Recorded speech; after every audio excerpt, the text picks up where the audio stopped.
Students of East Tech High School were all aglow at NASA Lewis Research Center. The Cleveland School's first robotics team held a practice session of their robot named the Scarabean Knight. The team is preparing for regional and national competition in Florida coming up in April. It was 1994 where one of the engineers came up to me and said, "There's a robotics program in New Hampshire, and would you like to have a team at East Tech?" Well, I didn't know what that was. I didn't know what robotics tournament, East Tech. East Tech has been known for football, basketball. Kids on East 55th Street in the inner city, they were never known for math and science. And I thought, this is really going to be amazing. And then when people started hearing about the East Tech robotics team, they sort of just smiled and shook their head, and then that happened. Over the course of the next 6 weeks, 9 weeks, as we were putting this together, you could just see the pride in the school when this team was actually built a robot. We figured out at a very early age that we could do more than what was expected from us, and that was all because of the first team. I think of mentorship, I think of a sense of family, community, I think of hard work, and I think of exposure, and I think of just really opportunities and having really a platform to propel us into something else. Like our team was predominantly African American, so that was one thing, kind of, let's say, like a culture shock, so to say, going down there with the other hundreds of teams, and it's like, oh, we're the only one that's predominantly African American. Wow, you know, we didn't feel offended or afraid. It was just like, wow, okay, we really kind of, you know, this is where we are. So that was a interesting situation. I got reams and reams of film on how this team was so unique. And then we were the first urban team. And the kids were so proud of that. And I do remember going to Florida or in Disney World, and you start to interact with some of the other teams, and you see, it's like, hey, you know, at East Tech, this is our experience. And they're saying, you know, hey, I'm from wherever, and this is, my experience was completely different. Or here's all the resources that we have. And it's like, oh, that would have been nice to have.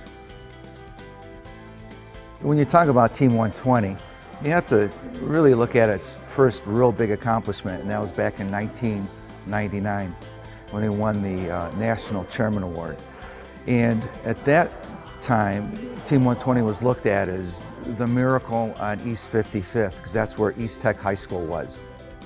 It lifted everyone up and gave everyone in the school a sense of pride to see an inner city school for students who, many of whom were raised in poverty, to see that school recognized on television and in the newspapers for being an outstanding school and something positive.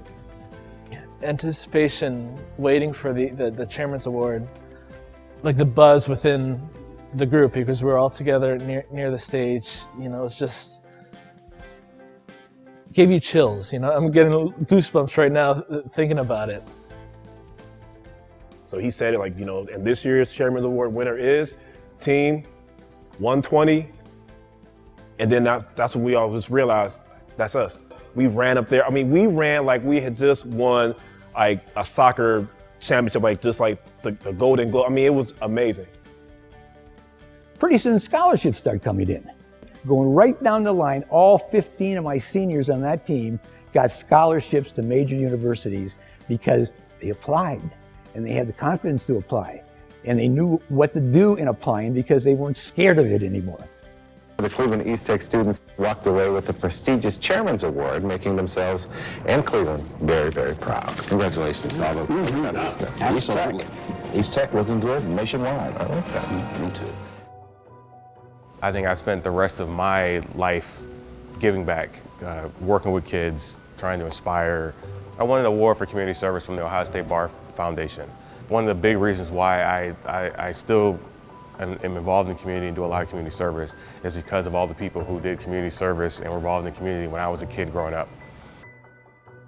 I don't think Mr. Supple knew the impact that he was making at the time. I think now when I think about it, when I talk to him and I call him on Thanksgiving, occasionally I remember a couple years ago before I had my son, I called him and I said, oh, how are you doing? And I think he was touched that I had reached back out to him. But something that I know and that my family knows, my mom knows, is I would not be the success that I am without the work that he did to invest in me, so I appreciate that.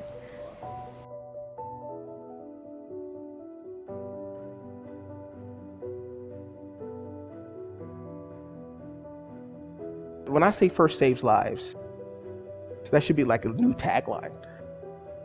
You just don't know how impactful this program is in schools that oftentimes don't have the funding to even support it.